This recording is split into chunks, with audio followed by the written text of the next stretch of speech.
Thank you. As Stefan mentioned, I am presenting remotely, but hopefully this does not detract from the quality of this presentation. Today, we're going to be talking about reinforcement learning as a testing methodology. So this isn't the first time me presenting at a conference, but this is the first time presenting at a coding conference. So I guess some introductions are in order. Aleksandr Petrosyan. I'm a physicist. I graduated circa 2020. I was the architect and the technical lead for Hyperledger Iroha up until very recently. Since August, I'm working for Eclipse Builders. We're building blockchain rollups. If you don't know what that is, it's basically a way of making Ethereum go faster. And there are different ways of doing this. We just said, yes, let's do all of them. And this is an extremely exciting thing because it has to do with modularity in software design in general. I'd be delighted to talk about that, but probably next time. What I'm doing at Eclipse is mostly R&D, engineering, DevOps, testing, some smart contracts, all of the above, in the order of importance. I'm relatively new to Rust. I've only been programming for 2 years, and I learned it in about 2 weeks. Some poetry there. I don't recommend doing this, and I didn't use any of the teaching tools, especially Rustlings, which were mentioned today, primarily because I had previous exposure to C++, StandardMO, and Haskell, which meant that I wasn't really learning Rust, I was learning the Rust syntax. Oh, and I should probably mention Lisps, because procedural macros are essentially Lisp macros, but let's not dwell on that too much. Up in the right-hand corner, you will see my GitHub and GitLab. Most of the code relevant to this talk is in my GitLab. Electromouse, the library which is related to this talk, will be published on GitHub. So if you could follow me there, shameless plug. Of course, in addition to being a physicist and things Rust-related, I'm interested in boomer shooters, Bayesian cosmology, relativistic thermodynamics, which is where my first ever paper was published, programming languages, especially designing them, and automatic provers like Cork and Isabelle. Anyone who knows Larry Paulson is given the round of thunderous applause here. So, what are we going to talk about today? Well, we're going to talk about Quake 1, a very particular bug. I'll refer to it as strafe jumping, but it's actually a far more interesting concept. We're going to talk about the outline of the problem and how not to port a game and how to port it. We're going to talk about benchmarks of testing methodologies, why Dark Places is a good source port, and what that reveals about how we test programs in general. And in addition to that, we'll have a eureka moment. How reinforcement learning is really another testing methodology.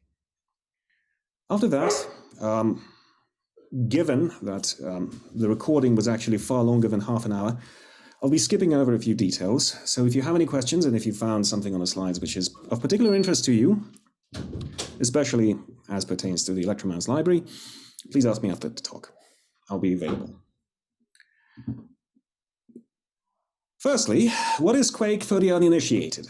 This was supposed to be a live demo, but I found it to be more predictable to try and give you a video. Very old thing. It had something called demos. I'm going to demonstrate. It allows you to record player inputs, and provided the engine is deterministic, and it is, you'll be able to very much guarantee the output, which is what you're going to see here.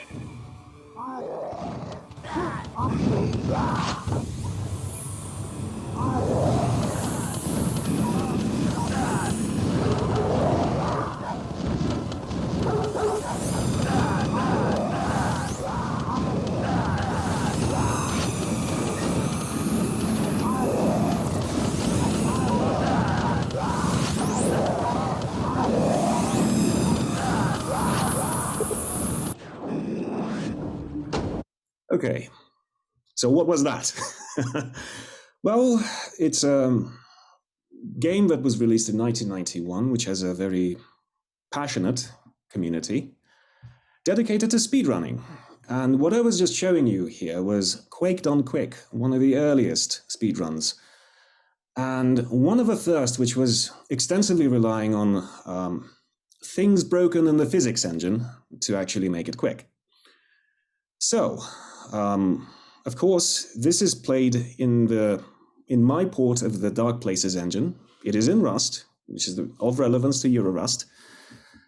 And of course, it has some custom assets, so you can put this on YouTube without any fear of copyright striking, namely the music. Now, those of you in the audience who are very keen on the speedrunning community will have spotted a few problems. Maybe the fact that it's a little bit dark, as I can see from here, but also that things were not right. And we'll talk about that. But yet, despite the fact that Dark Places was out for around 10 years by the time I was actually porting it, nobody complained about it. The asterisk there is because people complained about Dark Places, but they didn't complain it because of the broken physics. Not specifically. So why is that? Well, the demo I just showed you showcases two techniques which are based on the brokenness of the Tech 1 engine, which is the Quake 1 engine. It's an extremely difficult to spot bug, having to do with exactly how the player movement was set up. The diagram on the right actually shows you what's wrong. If you're trying to add vectors, and the vectors are relative to where your mouse is pointing, you can manipulate the vector addition such that you can go above the theoretical maximum velocity. Well, of course, this is a dynamic system, so you have acceleration, actually, instead of velocities, and something called a wish direction, which is where you want to be going. The acceleration is fixed, but everything else is not, and through some interesting mathematical manipulations, you can find that actually systems like this are prone to strafe jumping exploits. And the jumping here comes in because there's friction with the ground, and that gives you a theoretical upper limit. Of course, there's also an element of finite time step simulations. The problem is that this is frame rate dependent. And this is going to play a crucial role in why the port was difficult to do.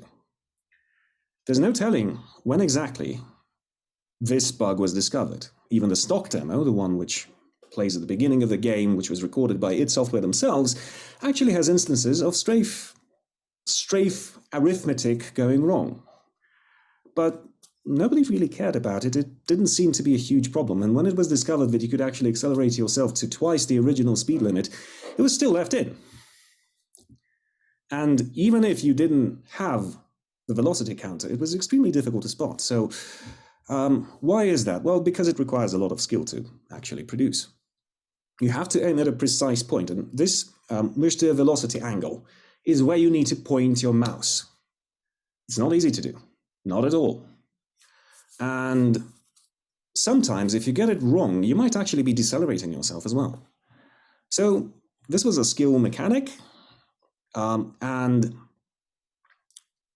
it kind of was left in because it allowed for people to have something to do in the multiplayer, which was interesting. It was fun, and people keep forgetting that games are meant to be fun, but if you're doing this in a trading scenario, fun as quantified by losing billions of dollars is not very fun. So here we are. Why nobody complained about the physics being off in Dark Places engine is of particular interest. The original game had a frame rate cap. It wasn't official, let's just say, it wasn't limiting the frame rate, but it was more of a question of the code couldn't produce frames fast enough for this to matter. And it didn't have model interpolation, it didn't have motion interpolation. It wasn't really all that easy to see the differences. The physics was only slightly off in Dark Places compared to Quake 1, and it was mostly due to the fact that Dark Places actually improved a few things.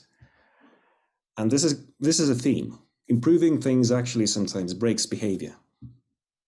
And while the physics was off, it was consistently off.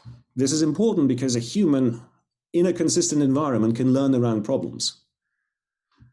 And in most cases, the question of, do you want to have slightly different physics, which you can still strafe jump in, and trade that for dynamic shadows, for all of the graphical effects which you saw just a few moments ago, which weren't present in the original Quake, by the way. It's a worthwhile trade, and people will generally prefer these sorts of source posts.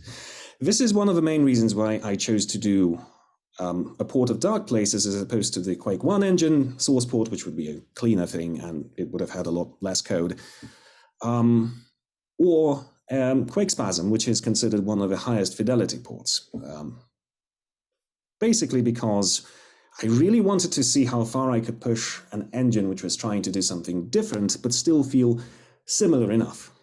And this raised a question. We want to fix bugs, right? But how do you differentiate what is a bug and what is just behavior? And one of the main reasons why I chose Rust for the port was, well, one, because I wanted to learn Rust, and this was the thing I did for the 2 weeks, which taught me a whole lot about asynchronous and other kinds of programming paradigms and how it was a really, really bad idea. I should have gone with Rustlings. But also because I wanted to get rid of memory leaks and undefined behavior. Getting rid of memory leaks turned out to be a lot harder because of the way in which the code was organized didn't really allow me to refactor it into a safe version. And undefined behavior, again, for the same reason. But there was also the question of, I want to update this to newer hardware and technologies. I want this to be buildable with cargo. I want it to be transpilable easily. And I want to use modern packaging methods, which is why I started with Dark Places and not VK Quake. Because VK Quake would have been a little bit interesting, but it also had a lot more complications and it would have been extremely difficult to port completely. Rusty Nail, by the way, is not a complete port by any stretch of the meaning. It doesn't really even work in most situations. There are bigger bugs than the ones I just showed you. But at the same time, this is a source port. It's meant to, shall we say, preserve gameplay mechanics. And this, by every definition, was a gameplay mechanic. The fact that the physics was broken in such a specific way which allowed you, a skilled user, to do that was an interesting point to have. So how is that a problem? How is any of this a problem to source porting? Well, if we go to the blasphemous place of the Church of SBCL, we see the following tenets. There are no types, there's only data. There are no bugs, there's only behavior, and not running a newer hardware is behavior. So if you want a fully behavior-preserving port of Quake 1, you have to reproduce all of it, including the fact that the frame rate is capped at 30, the fact that the physics is frame rate dependent, and the fact that strafe jumping behaves the same way it did in 1991, but the game also feels and looks the way it used to look in 1991. There's no clear way of differentiating between bugs and features. And this is kind of an important point. At least I thought it was completely insurmountable at the beginning, because none of the ways in which I would try to fix this, while also unlocking the frame rate, could have possibly worked. There was no way of telling if it worked, except for spending a day trying to playtest this, playing through the entire game and making sure that there was nothing I broke. There are a few things which you could sequence break if you wanted to, if unlocking the frame rate happened in the naive way. So I was being careful. So we can't really preserve strafe jumping. Not in the way in which it matters. So one option was to just say, well, okay, I'm porting Quake and I'm fixing this as a bug. It would have been fun, it would have been interesting, but it wasn't exactly what I wanted to do. I wanted to preserve it. I wanted to preserve it in its broken state, and I wanted to make sure that the new port actually preserved this behavior, but it updated it in a way in which it was consistent enough, it was good enough. So, how do I do a port? I use test-driven development. And in a way, it worked. In a way. The problem was how? How on earth do you test for something being close enough by feel without actually having an army of playtesters? I was a one-man operation who wasn't even working on this full-time. I had plenty of other things to worry about. So I had to come up with a solution which would have worked offline, which I could have offloaded to something which I kept asynchronous, and then could have come back and could have tinkered around with. So, unit testing? The simplest solution is usually right? Well, no. the eagle-eye viewers pay attention to when the problems started happening. They didn't start initially. They didn't start even in the middle of the game. They were closer to the end of a run, to things which you wouldn't even think about to be problems. What's the kickback from being shot, for example? Or what animations should play if you're sliding or not sliding? Those kinds of things are extremely difficult to catch, and even if I had a comprehensive list of unit tests, wouldn't really catch everything I wanted. But there would be another problem. I couldn't set a tolerance on unit tests. I couldn't say that if you're strafe jumping, you had to do things in a particular way, and you should have gotten a specific outcome. It just would be too tight in some areas. It would be too loose in others. And remember, I have to come up with a physics system. I can't solve this by individually thinking about what would happen in this chapter and what would happen in that chapter. No. E1M1 has to be unbroken the same way as E4M4. So, that meant that many potentially good solutions would not work. None of my attempts at unlocking the frame rate actually reproduced the unit test behavior. There was always a difference. And the only real solution in this situation would have been to keep the frame rate as if it was happening at the original frame rate and unlock everything else. And it could have worked, but it's a game. You have to remember that the game has feel, and a big contributor to the game feel is how the game operates, how it feels to move, not only how it feels to, observe the world. And you have to remember that the component of this is aiming, mouse look. One of the main reasons why people want to have an unlocked frame rate is because they want their mouse to move smoothly. I can't unlock that. So then again, I said, well, it's an integration behavior, right? It is an interaction of many systems. I should write an integration test for it. Wrong again. Again, pay attention to when the problem happened. It wasn't a small thing which happened initially. It's something, slight differences in behavior which accumulated. And the exact inputs can't work. Same reason as it does with unit tests. So you have to have some fuzziness embedded in this. But the problem is, the longer you test, the more fuzziness you will accumulate. And you have to make sure that the fuzziness is within tolerance for extremely long play sessions. So this doesn't quite really work either. Besides, it's unpredictable. Sometimes you can accelerate, sometimes you might decelerate. You can't really extrapolate the behavior of a single integration test. But you want something that looks like an integration test. It combines all the systems, and it gives you the output which you expect. And that's where the first insight came. While I can't write a single integration test, I can have benchmarks for specific behaviors. The second insight came in when, as is the situation with most of us, I came across Hypothesis, a property-based testing framework for Python. And then, to my astoundment, I discovered that Rust also had prop test, and I didn't use it.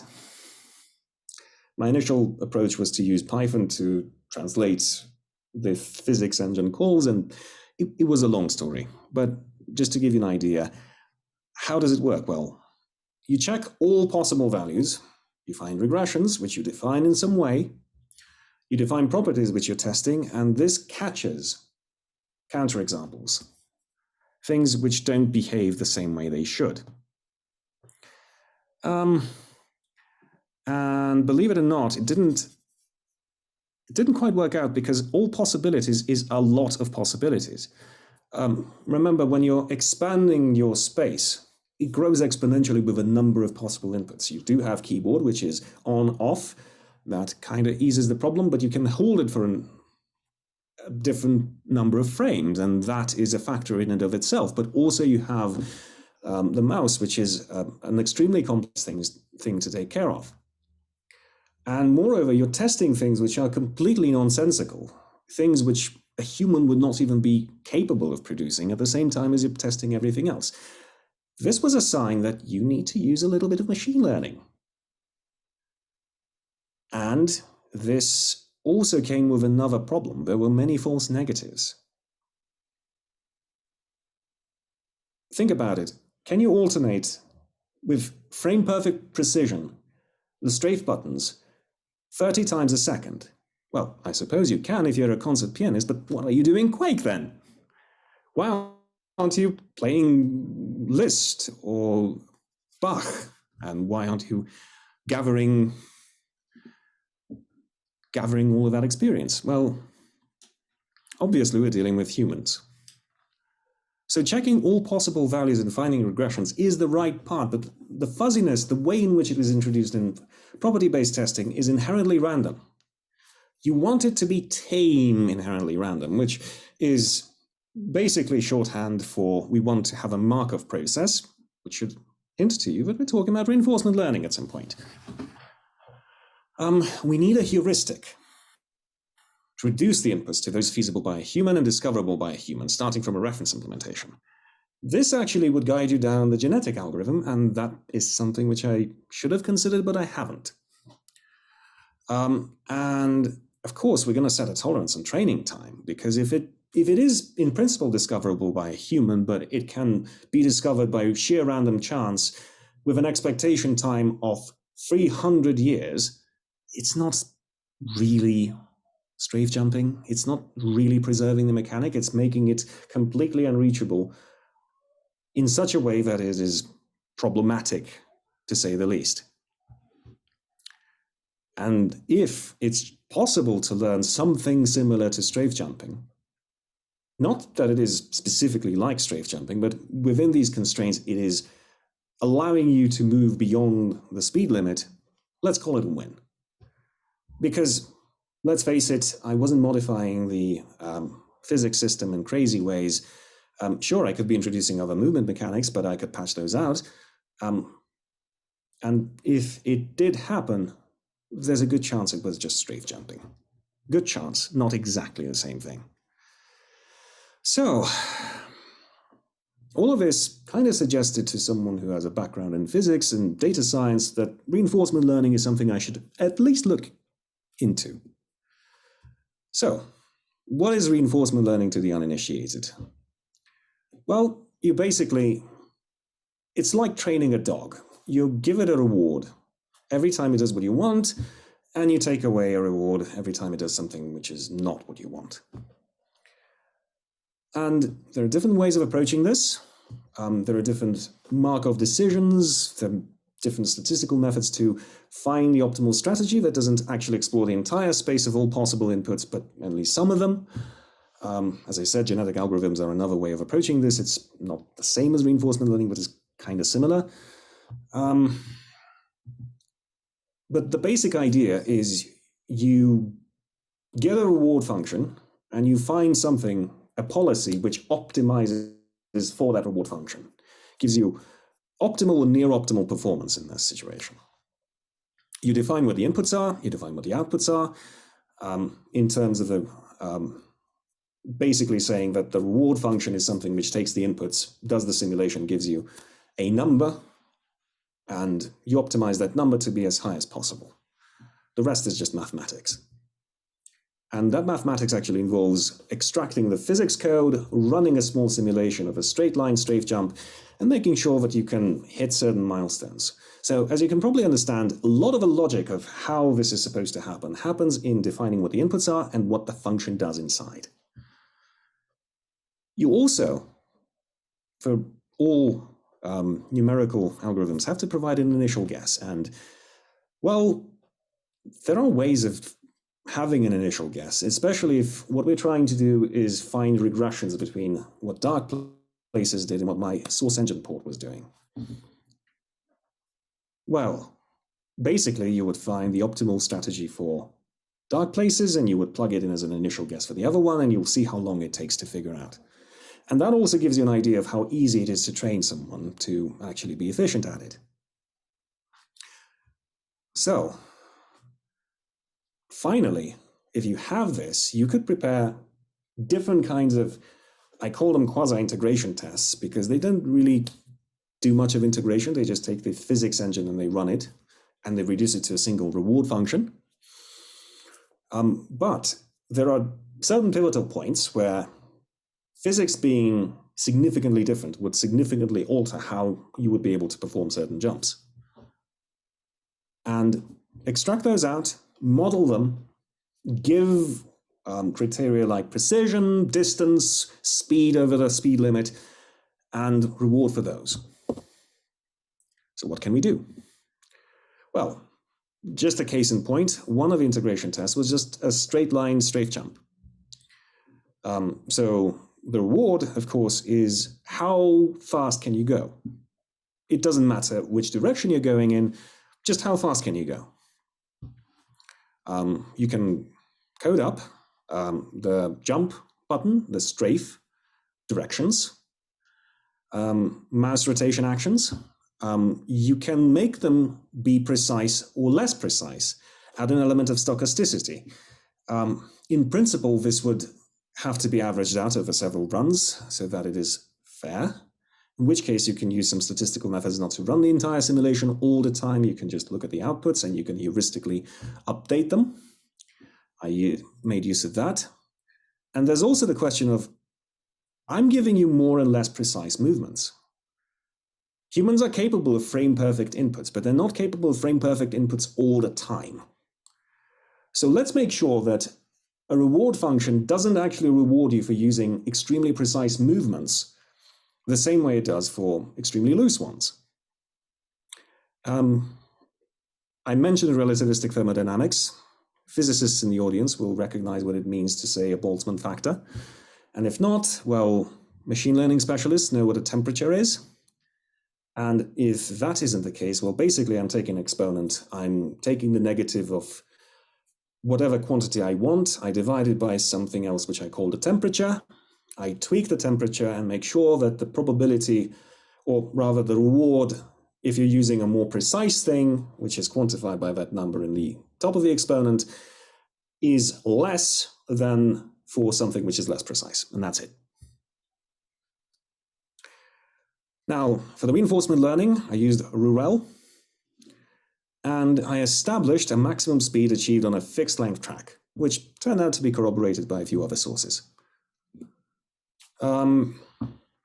The result was I could design 6 integration tests. All of them were very specific to the domain in which they were running, so they were not really tests. They were more of examples, or rather full-blown executables, which could run and give you an answer to a specific question for a specific function. If it took more than the equivalent of 40 hours to learn how to do something, I panicked, I closed the test, I gave an example reward, and that reproduced known techniques for speedrunning. Zigzagging, which is just moving left and right rapidly. Strafe jumping, something called super bunny hopping, where you're, in addition to moving in one direction, you're also alternating between directions and you're moving the mouse as well. And baseline maximum speed was used as a cutoff point. So if you went over that, then I've broken physics too much and I should start over. Because, as I said, there's the possibility of sequence breaking in some situations, which I don't want to be intentional. I want to prevent those things from happening. And if I have to cap the frame rate at, say, 240, sure, it doesn't technically fit my definition of frame rate independent, but at the very least, it means that people who are humans would not be able to perceive a difference, and I could just lock the frame rate internally and have frames be presented faster if they want to. It's just placebo, to be honest, but whatever. So, at that point, I felt that I was the smartest person in the world, and then I discovered that actually I wasn't the only person who did this. I wasn't even the first person to apply it to Quake. So these are just some examples of what people have done. Quake's 100-meter map was created in the early 2000s by Attila Cerny. It's the perfect testing ground for raw speedrunning skills. Over the years, the world record on this map has been... Yeah. This would have been dismaying for most, but the fact that other people have come up to the same solution means one of two things to me. One, it could be an extremely attractive mistake.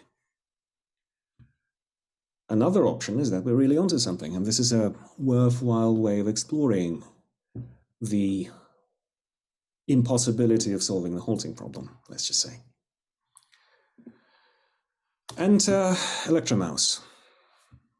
The idea from this exploration is to provide a framework or a library that applies the contents of this presentation to other things. Of course, ElectroMouse is in very early stages. It's not public yet. Most of the code is GPL because it was actually included in the Dark Place port, and it depends on the Quake code. So technically, it's in a gray area. So if I wanted for this to be usable in MIT licensed libraries upstream, it would be very difficult to do. And what's more interesting is that it's not usable yet, because although it gave me enough information to figure out what was going on, it wasn't exactly precise and it wasn't exactly reliable. Nothing in machine learning is, but it gave me enough guidance in order to be able to understand whether or not I'd broken the physics too much, and it allowed me to progress with the port. It's not finished yet again. But what it will look like is probably a single decorator macro for a module. Call it reinforcement learning test or something else. It has attribute-like macros that allow you to define integration tests. So these sort of benchmark moments where you can see, well, okay, I want for someone to be able to jump from this bridge to this column or something like that, and I want it to be precise. So I don't want for this thing to find the fastest way. I want to see if, while making it fast, I've not sacrificed precision, for example. The generalizability of what I've just described to you is very small, let's just say, for lack of a better word. It's not very, it's extremely specific to how Quake was built, and that is kind of a problem. There's also the need for short-circuiting. Remember I said that if it takes more than 40 hours to find, then I don't care? Well, I've done this in an ad hoc fashion. I don't think that having ad hoc panics in your code is a good idea. Okay, maybe experts about Rust will tell me otherwise, but I don't like panics in my code which are ad hoc. I want them to be very specific and very much contingent on control flow. And of course, fuzzy actions. Remember I said I defined precise and less precise ways of pressing keys? Those things were stochastic. In order to make sure that they were statistically sound, I had to average out over several iterations of the same function. At the same time, because I was doing that, I had to use heuristics in order to make sure that this was something which ran over a few days rather than something which ran over a few years.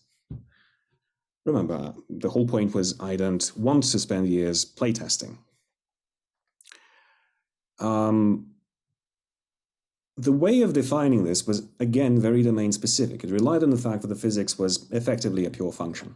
The reward function, as a result, was also a pure function, and I could rely on the fact that given the same inputs, it would give you the same outputs. Moreover, it was a continuous function, which is not always true even in simulations. Just look at havoc physics and how things can just fly off into the distance. Stability is an important factor here as well. And while I was describing all of this to you, if you were doing machine learning beforehand, all of this would sound natural. It would sound like jargon or shorthand. But most people are not machine learning specialists, no matter what Sam Altman would have you believe. And so these people need to be told how to write a reward function, how to write a good reference reward function, and how to optimize it for the particular case. In my situation, it was very difficult to do, and it required a lot of understanding of how the game engine was supposed to work and defining what the engine was supposed to do. Of course, if you're Jane Street and you're trying to bet your own money on something, it's kind of different, but it's kind of the same, and you can afford the time to actually test it on a mock environment. So why would you want to use it? Is the obvious question then. Finance and trading is a very similar situation to this because it's from the point of view of mathematics, again, a game with inputs and outputs. And if you are doing algorithmic trading, you actually want this. There's also the question of, well, I was actually trying to replicate a human interface. Why not just port this over to Qt or Iced or Slint or any one of those frameworks? Machine learning testing can automate a lot of things. Why not do that? There's also the question of applying this directly to where I applied it originally, game design. You might be coming up with a mechanic which you think is going to be used by a lot of people, and then turns out nobody uses it because it's too complicated to learn. You can test for it now. And of course, this is a new approach to testing. It's not specific to Rust, but it was discovered in the context of using Rust while trying to solve a problem. So there's that. When is a very tough question. When I was writing this presentation, I had every intention of coming to Brussels. Unfortunately, life has turned out very differently. So, well, I'd like to say that it's going to be done in a year or two. I can't really guarantee that. So let's just say it will be done when it will be done. But that has very specific criteria. It's something which you can't already do. And what I just described gives you all the power to use a URL and do whatever I just described. And you can do it. You can do it. You don't even need my library to do it. It actually will be probably a lot simpler in that case. But there's also the question of how much junk needs to be extracted from what I've done for RNL, and that's when it'll be done. So, I guess that's it. Thank you for your time.